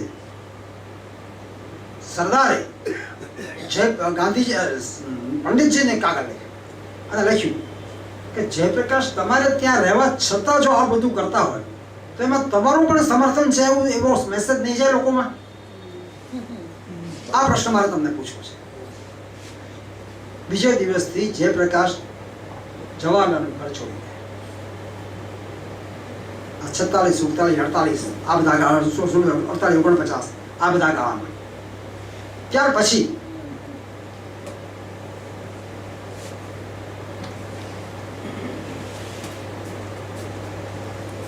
હૈદરાબાદનો પ્રશ્ન માઉન્ટ બેટન જાય એની સરદાર રાહ જોવે છે. માઉન્ટ બેટન કોઈ પણ હિસાબે પોતાનો કાર્યકાળ છે એમાં જ હૈદરાબાદનો પ્રશ્ન ઉકેલવા માંગે છે. કારણ કે માઉન્ટ બેટને ચર્ચિલને ત્યાં બચાવી આપ્યું છે. માઉન્ટ બેટન જ્યારે વાઇસરોય ત્યારે નિયુક્ત થયા હિન્દુસ્તાનમાં ત્યારે એટલી એમને કહેલું કે તમને હું વાઇસરોય બનાવું છું, હવે સ્વાતંત્ર્ય આપી દેવાનું છે, પણ તમારે ચર્ચિલના આશીર્વાદ લેવા પડશે. ત્યાં બ્રિટનમાં પરિસ્થિતિ એ હતી કે નીચલું ગ્રહ જે હતું ત્યાં એટલી જ બહુમતી હતી મજૂર પક્ષની. ઉપલા ગ્રહમાં હાઉસ ઓફ લોર્ડ્સ ઉપલા ગ્રહમાં ચર્ચિલની બહુમતી હતી. અને હિન્દુસ્તાનનો સ્વાતંત્ર્ય ખરડો જો પસાર કરવો હોય તો બંને ગ્રહમાંથી કરવો પડે. જો ચર્ચિલ ના પડે અટકી જાય અને ચર્ચિલ વિરુદ્ધમાં હતા. એટલે માઉન્ટ બેટન ચર્ચિલને મળવા જાય છે અને ચર્ચિલને કહે છે કે મને તમારા બ્લેસિંગ્સ જોઈએ, તમારા આશીર્વાદ જોઈએ. તો ચર્ચિલ કે એક જ શરતે આશીર્વાદ આપું, હિન્દુસ્તાનમાં તમે જાઓ, સ્વાતંત્ર્ય આપવું જ પડે તો આપો, પણ હિન્દુસ્તાન બ્રિટિશ કોમનવેલ્થ સાથે જોડેલું રહે એ શરતે છે. હવે કોમનવેલ્થમાં રાણી હેડ હોય એટલે નોશનલ રીતે હિન્દુસ્તાન કોમનવેલ્થમાં રહે, આવો એમનો ભાવ. માઉન્ટ બેટને સરદારને કહ્યું કે તમે કોમનવેલ્થ સાથે જોડાઈ રહો એવી મારી ઈચ્છા છે. ત્યારે સરદારે વળતી શરત કરી કે કોમનવેલ્થ સાથે જોડાયેલા રહે એ માટે હું પાર્લામેન્ટમાં પ્રધાનમંત્રીમાં ચોક્કસ પ્રયાસ કરીશ, પણ તમારા મને એક વળતું વચન આપવું પડશે કે રાજાઓના વિલીનીકરણના પ્રશ્ને તમારે ક્યાંય તમારી પોતાની પ્રભાવ વાપરવો નહીં. આ શરત કરી. આ બંને વચ્ચે જેન્ટલમેન્સ એગ્રીમેન્ટ. હવે ચર્ચિલને આણે વચન આપેલું માઉન્ટ બેટનને, એટલે જતા પહેલા હૈદરાબાદનો પ્રશ્ન પતાવવા માંગે છે. કેટલીક શરતો નિઝામ સાથે કરી. એક ડ્રાફ્ટ બનાવ્યો, નિઝામના સલાહકાર મોન્કટને એમાં સહી કરી અને જવાની એક દિવસ અગાઉ માઉન્ટ બેટન જે દિવસે વિદાય થવાના હતા અને એક દિવસ અગાઉ દહેરાદૂનમાં સરદાર પાસે ગયા. સરદાર માંદા હતા, દહેરાદૂનમાં હતા, અને ત્યાં જઈ જમ્યા ને પછી એને વાત કરી, આમાં તમે સહી કરો સરદાર. નિઝામનું હૈદરાબાદ લગભગ સ્વતંત્ર જેવું રહેશે, લગભગ એની પોતાની એક સલાહકાર મંડળ રહેશે, એ વગેરે વગેરે શરતો હતી. સરદારે ના પાડી કે આ ચાલે નહીં. માઉન્ટ બેટન છૂટા પડ્યા. છૂટા પડતા માઉન્ટ બેટન સરદારને ભેટી પડ્યા અને કહે છે સરદાર તમારી સાથે કામ કરવું એક અદ્ભુત લાવો. સરદારે કહ્યું છે અને તમે જે આ દેશને મદદ કરી છે એનું ઋણ પણ ફેડી શકાય નથી. તો માઉન્ટ બેટન બહુ જ હોશિયાર માણસ, ફેડવાની એક તક છે કે આ કાગળમાં સહી કરો. સરદાર કાગળ જોઈ રહ્યા. માઉન્ટ બેટનની આંખ પણ ભીની, સરદારની આંખ પણ ભીની. સરદાર સહી કરી દીધી. આ કાગળ લઈને મોન્કટન હૈદરાબાદ ગયા અને હૈદરાબાદમાં કાસિમ રઝવી, લાયક અલી, અલી યાવર જંગ, આ બધા જે બેઠા હતા એમણે વિરોધ કર્યો. એટલે આ પ્લાન પડતો. કાસિમ રઝવી અને લાયક અલી સરદારને મળવા આવે છે દિલ્હીમાં. અને કાસિમ રઝવી એમ કહે છે સરદારને કે સરદાર, જો તમે નિઝામ હૈદરાબાદ ઉપર લશ્કરી પગલું ભરશો તો હૈદરાબાદમાં 1 કરોડ હિન્દુઓ વસે છે, યાદ રાખજો. તો સરદાર એને એટલું જ કહેશે, માત્ર તમને 1 કરોડની સંખ્યા જો યાદ છે તો તમને એ પણ યાદ હશે કે હિન્દુસ્તાનમાં કેટલા મુસલમાનો વસે છે.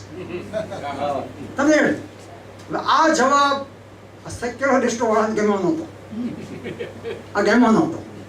પણ આ જવાબથી જ કાસિમ રઝવી સીધો થયો. એ વાત પણ એટલી સાચી છે. આ બધા પ્રશ્નો સરદારને પહેલો હાર્ટ એટેક આવ્યો. ભાઈ, હાર્ટ એટેક વાળી વાત જુઓ. સુશીલા નૈયર, સરદાર, મણિબેન, 3-4 જણા ટેબલ ઉપર છે. સૂપનો 1 ચમચો સરદાર બપોરના જમવા વખતે 1 ચમચો પીધો, બીજો ચમચો પીધો, ત્રીજો ચમચો હાથમાંથી પડી ગયો અને માથું ઢાળી દીધું અને સખત દુખાવો થયો. સુશીલા નૈયર અને મણિબેન એને ઉંચકીને પથારી મૂકે છે. ડોક્ટરો આવે છે, સારવાર શરૂ થાય છે. સાંજ સુધી લગભગ બેહોશ અવસ્થામાં સરદાર રહે છે. અને પહેલી વાર જ્યારે આંખ ખોલે છે ત્યારે સરદાર નરુ પણ ઊભા છે, ત્યાં ડોક્ટર પણ છે, મણિબેન છે. તો સરદાર ભીની આંખે રડતા કે સરદાર જેવો માણસ રડ્યો છે અને રડતા કે છે, હું તો બાપુ પાસે જતો તો તમે મને કેમ રોક્યો? આ શબ્દ બોલ્યા છે પહેલી વાર. દેવદાસ ગાંધીને જોવા આવ્યા થોડી વાર પછી.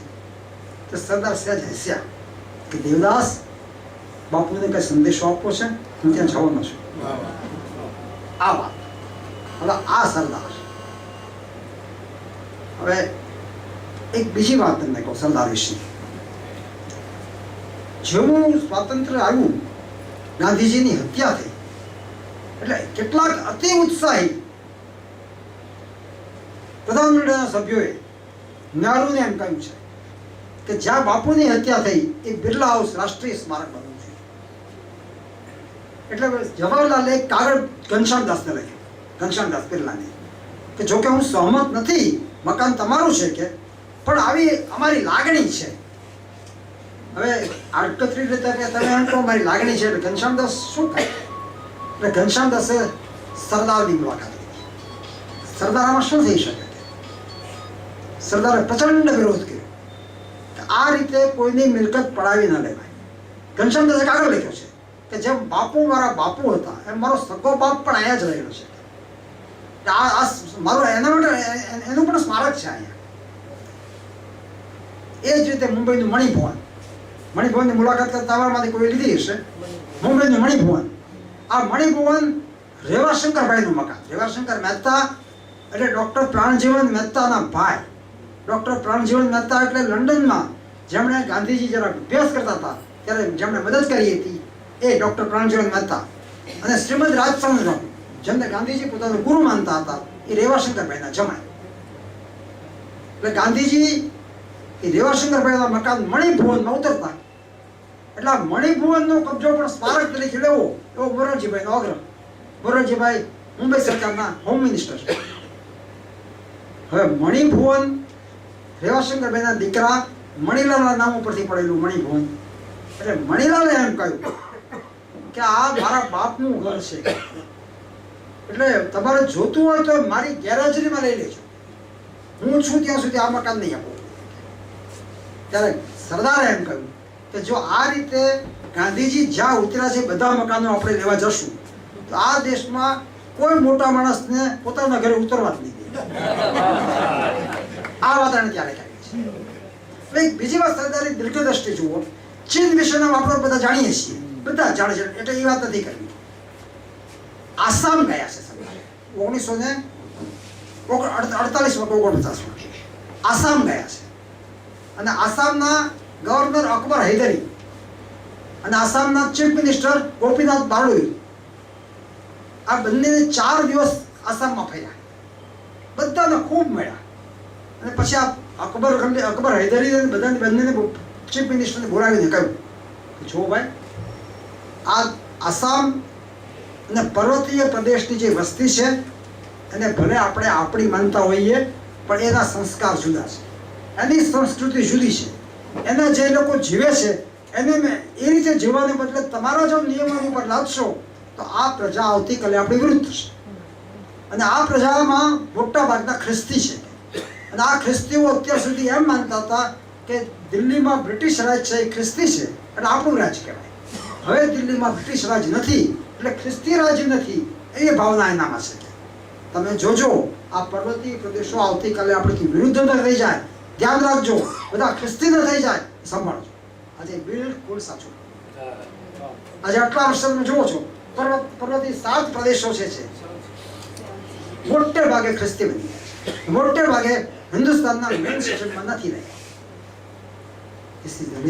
ત્યારે સરદાર જોઈ શક્યા હતા, ત્યારે એણે કહ્યું આ 1948-49 નહેરુએ એક તબક્કે સરદારને હોમ મિનિસ્ટ્રીમાંથી કાઢીને જયપ્રકાશજી ત્યાં લાવવા માટે ગોઠવણ કરી.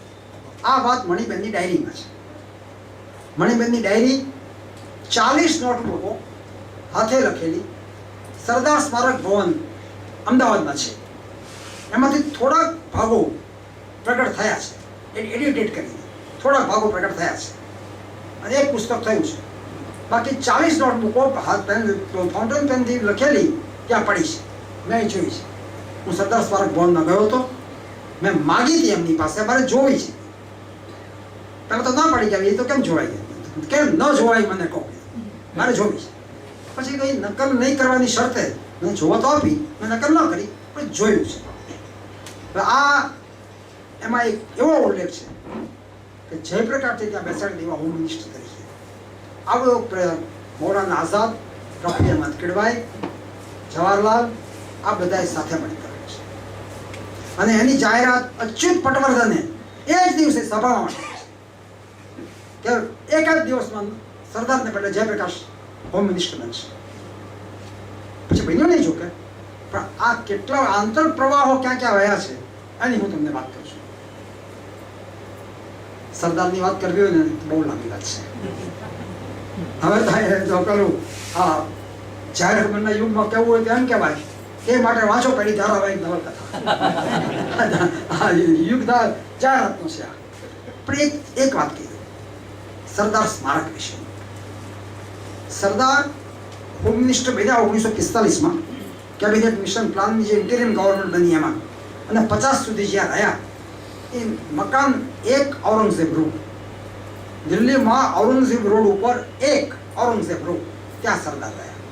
સરદાર પાસે કોઈ ઘર નહોતું, દિલ્હીમાં ઘર નહોતું, અમદાવાદમાં નહોતું અને નડિયાદમાં કે કરમસદમાં ક્યાંય પોતાનું ઘર કે એવું હતું જ નહીં એમની પાસે. અને એ વખતે પ્રધાનોને બંગલાઓ આપવાની સિસ્ટમ શરૂ થતી થઈ. આજે તો પ્રધાનોને તો બંગલા આપીએ છીએ આપણે, પણ સદગત નેતાની ખાંભી જ્યાં કરી હોય ત્યાં આપણે 5-15 એકર ફલાણા ઘાટને ઢીકણા ઘાટને એમ કરીને આપણે આપીએ છીએ. દિલ્હીમાં તમે જુઓ કેટલા વડાપ્રધાનોની જ્યાં હલ્દીરામ દેવામાં આવ્યો, એક ગાંધીજીનું રાજઘાટ સમજી શકીએ. પછી શાંતિવન છે, જવાહરલાલ, ઇન્દિરાની શક્તિ સેવન કે શું છે એ છે, રાજીવની વીરભૂમિ છે, જગજીવનરામનું છે, ચરણસિંહનું છે કિસાન ઘાટ, અને બધા 5-10 એકર જમીન એક ફેમિલી ટ્રસ્ટ બનાવી અને નાથા છે. સરદારનું કોઈ સ્મારક નહીં. એટલે એક ઔરંગઝેબ રોડ જ્યાં સરદાર રહ્યા એ બનવારીલાલ ખંડેલવાલ નામના એક મારવાડી, અને આ બનવારીલાલ ખંડેલવાલ વિઠ્ઠલભાઈ પટેલના મિત્ર, અને એને કારણે સરદારને ઓળખી. વિઠ્ઠલભાઈ પછી ગુજરી ગયા. સરદારને એમણે બનવારીલાલે કહ્યું કે સરદાર, તમે બિરલા હાઉસમાં રહો અને ત્યાંથી હોમ મિનિસ્ટર તરીકે કામ કરો એ ઠીક નહીં થાય. મારું આ એક ઔરંગઝેબ રોડ આખું ખાલી પડ્યું છે. તમે વાપરો. સરદાર એક ઔરંગઝેબ રોડમાં રહેવા આવ્યા 5 વર્ષ થયા. પહેલા દિવસે આવ્યા, કેવી સરસ વાત મણિબેન લખેલી છે. પહેલા દિવસે આવ્યા, મોટો વિશાળ બંગલો અને 12 કમ્પાઉન્ડ, અનેક જાત જાતના વૃક્ષો, ફૂલો, બગીચો સુંદર મજાનો, અને લાઇટનો માર્ગ સુશોભન. એટલે તે દિવસે રાત્રે મણિબેને જોયું કે બધી લાઇટો બળતી બગીચાની. બીજા દિવસે મણિબેન પેલા વોચમેનને બોલાવે છે કે બધી લાઇટ રાતના શું કામ રાખો છો બહારની? વોચમેનને નવાઈ લાગી. આવું પૂછવા વાળું કોઈ આ બંગલામાં રહેતું હશે કે તો સુંદર લાગે એટલા માટે. પણ સુંદર રાતના કોણ જોવાનું? મણિબેન કે એનું બિલ કેટલું આવે? બધી લાઇટ બંધ કરો, 2 જ લાઇટ ચાલુ કરો. આ કલ્પના ન હોય એવી વાત છે. હોમ મિનિસ્ટરની પુત્રી હોમ મિનિસ્ટરના બંગલામાં લાઇટો બંધ કરવાનું કહે છે. આ લાઇટો બંધ કરો, નકામું બિલ આવે છે. આ એક ઔરંગઝેબ રોડ 5 વર્ષ સરદાર ત્યાં રહ્યા. હમણાં હું દિલ્હી ગયો, હમણાં એટલે થોડો 6-12 મહિના પહેલા. અને દિલ્હી એટલા માટે ગયો હતો કે સરદારની જે નવલકથા લખવાની હતી એટલે આર્કાઇવ્સમાં, પાર્લામેન્ટ હાઉસની લાઇબ્રેરીમાં, ઇન્ડિયા ઇન્ટરનેશનલ સેન્ટરમાં ત્યાં બધા દસ્તાવેજો, પુસ્તકો બધું ઘણું છે. એ મારે જોવું હતું. એ બધું જોવા ગયો હતો. ત્યાં 8 દિવસ રોકાયો હતો. એ દરમિયાન અમારી ગાડી જતી હતી ઔરંગઝેબ રોડ ઉપર. બોર્ડ જોયું ઔરંગઝેબ રોડ. એટલે ડ્રાઈવરને કહ્યું કે એક ઔરંગઝેબ રોડ ક્યાં જરા જોઈને મારે જોવું છે. એ લઈ ગયો મને ત્યાં. વિશાળ બંગલો, 10-12 ફૂટની દીવાલ, ઊંચી દીવાલ, ચારેય બાજુ જાણે કોઈ કિલ્લો હોય, અને મોટા મોટા લોખંડના દરવાજા. એટલે જોયું બધું બંધ હતું. એટલે બારણું એટલે મોટો જે ગેટ હતો જોરથી ઠોકો, કોઈ જવાબ ના મળે, વધારે જોરથી. ભાઈ અંદર જોયું મેં તળમાંથી તો સિક્યુરિટીના માણસો અંદર ઊભા હતા. હવે એને બોલાવવા કેવી રીતે? ખોલે નહીં. પછી એક નાનું કાણું હતું, એમાં જરા હાથ નાખ્યો, આમ કર્યું. પછી પેલા 2 વોચમેન બહાર આવ્યા, દરવાજો ખોલ્યો. ક્યાં કામ है? मैंने तो एक औरंगजेब रोड ये है, तो कहा यही है. सरदार यहाँ पर रहते थे कि यहाँ पर रहते थे? तुम्हारे જોવું છે. મોટું गाँव कंपाउंड, પછી બંગલો, बहुत सुंदर बंगलो. आप नहीं देख सकते, आप यहाँ पर ठहरिए, अंदर नहीं आ सकते. कारण શું છે? કીધું ભાઈ કે માલિક का हुक्म है. कौन है मालिक? कીધું મારા मालिक ने મળવું છે. तो मालिक यहाँ पर नहीं, जयपुर रहते. तो आ बंगलो तो साव बंद, वर्षों બંધ છે. तो मैंने मालिक नो फोन नंबर आपके, वो आपको नहीं दिया जाता. आपका नंबर मुझे दीजिए और क्या काम है बताइए, मैं उनको फोन करूँगा. मैं मारो नंबर है, બીજો કોઈ રસ્તો નહોતો. મારો નંબર આપ્યો, એ સમજાયું કે હું એક નિરુપદ્રવી માણસ છું, કોઈ ટેરરિસ્ટ નથી. મારે માત્ર જોવું છે. તારા શેઠને ક્યાં કીધું? મને જોવા દે. તો થેન્ક યુ વેરી મચ કીધું. અડધો કલાકમાં જયપુરથી મારી પર ફોન. અડધો કલાકમાં. આપ કોણ બોલતે हैं? મેં કહ્યું ભાઈ હું આ માણસ છું, एक लेखक છું, मैंने जवा दे कि જોવું છે. तो कहने नहीं, आप नहीं जा सकते वहाँ पर. तो कैसी बातें करते हैं आप? कीधું आपके घर कोई मेहमान आता है तो क्या आप तो आतिथ्य नहीं करते हैं? कीधું तो आप मेरे घर पर जयपुर आइए, आतिथ्य करूँगा, उस मकान में नहीं जाने. तो कारण શું તારું કે? तो आपकी सरकार को पूछिए. अरे सरकार में કોને પૂછવા જાવ? કીધું તને જ પૂછું, તું જ મને કે કારણ શું છે? હવે એ નામ શું હતું? નામ ભૂલી ગયો. बनवारीलाल. खंडेलवाल के नीचे. हाँ खंडेलवाल. हाँ, जय किशोर खंडेलवाल. नहीं. विपुल खंडेलवाल. दयाशंकर नहीं, एनी દીકરો. बनवारीलाल. વિપુલ ખંડેલવાલ. વિપુલ ખંડેલવાલ. વિપુલ ખંડેલવાલ. એણે મને કહ્યું કે આ મકાન 1950માં સરદાર જ્યારે અવસાન પામ્યા પછી કેટલાક ઉત્સાહી ભારત સરકારના પ્રધાનોએ આ મકાનનો કબજો લઈ લીધો. અને સરદારનું મકાન કહેવાય, સ્મારક કરવાનું છે.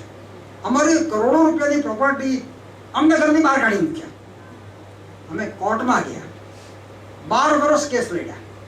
સુપ્રીમ કોર્ટે 12 વર્ષ પછી અમને કબજો આપ્યો. અને કબજો આપેલું મકાન તાળા મેળવીને અમે જયપુર રહીએ છીએ. અમારા દિલ્હીમાં બીજા મકાનો પણ છે, એટલે અમને આ મકાનની જરૂર નથી, એટલે અમે બંધ રાખ્યું છે. પછી મેં તપાસ કરી કે સરદાર સ્મારક માટે કેમ ન થઈ શકે આ મકાન. 2 માં કે 3 માં અટલ બિહારી વાજપેયીની સરકાર જ્યારે હતી ત્યારે આ મકાન ખરીદી લેવા માટે એક કમિટી બનાવી છે રેકોર્ડ પાસે. એ કમિટીના ચેરમેન ત્રિલોકીનાથ ચતુર્વેદી, યુપીના રાજ્યસભાના સભ્ય અને જાણીતા હિન્દી સાહિત્યકાર, એ એના ચેરમેન. નરેન્દ્ર મોદી એના સભ્ય અને જીતેન્દ્ર દેસાઈ નવજીવન વાળા એ પણ એના સભ્ય. આવી આ કમિટી, બધાના નામ મેં મેળવ્યા. આ કમિટીએ વિપુલ ખંડેલવાલના પિતા દયાશંકર વસ્તુનો સંપર્ક કર્યો. પહેલા કંઈક 200-400 કરોડ માંગ્યા, પછી કંઈ વાત આગળ વધી. આજે 7-8 વર્ષ થયા. એટલે મેં ત્રિલોકીનાથ ચતુર્વેદીને હમણાં ફોન કર્યો. હું એમને ઓળખું છું, મેં એમને ફોન કર્યો. त्रिलोकीनाथ जी आप चेयरमैन थे, क्या हुआ, कमेटी का रिपोर्ट क्या था? तो त्रिलोकीनाथ के भाई आ रिपोर्ट मैं भारत सरकार ने आपी दीधो છે. પછી પેલા બીજું મંત્રાલય કયું એને કોઈ છે મંત્રાલય આ બધું જોવે સ્મારકનું, એને પણ આપી દીધું છે.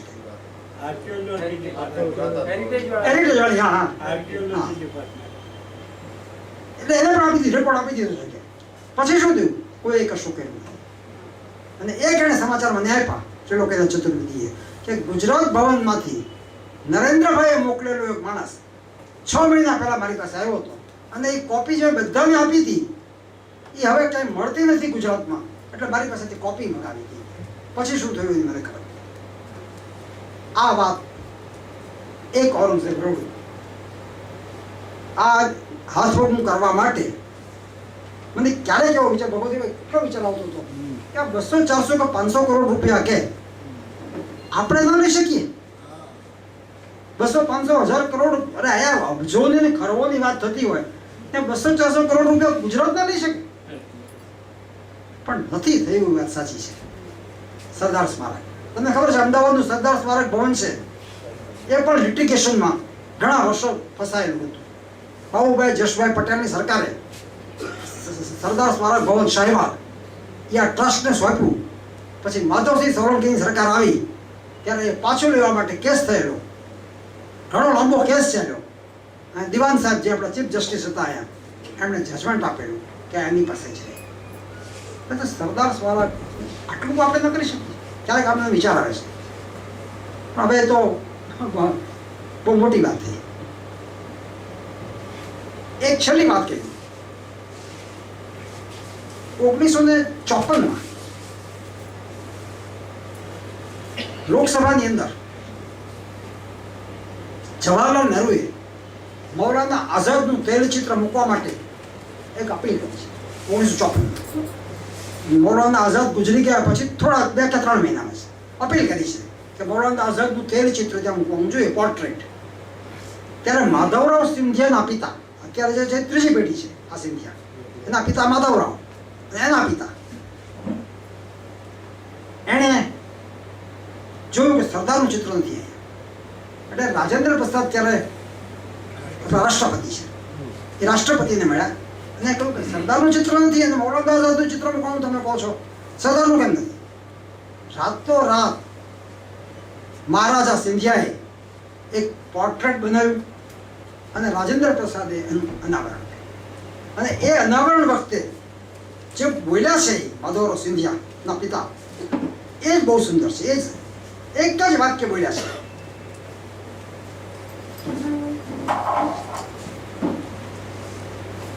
Here is the man whom I once hated. રાજા હતા, રાજાઓ બધા સરદારને ધિક્કારતા શરૂઆતમાં. Here is the man whom I once hated.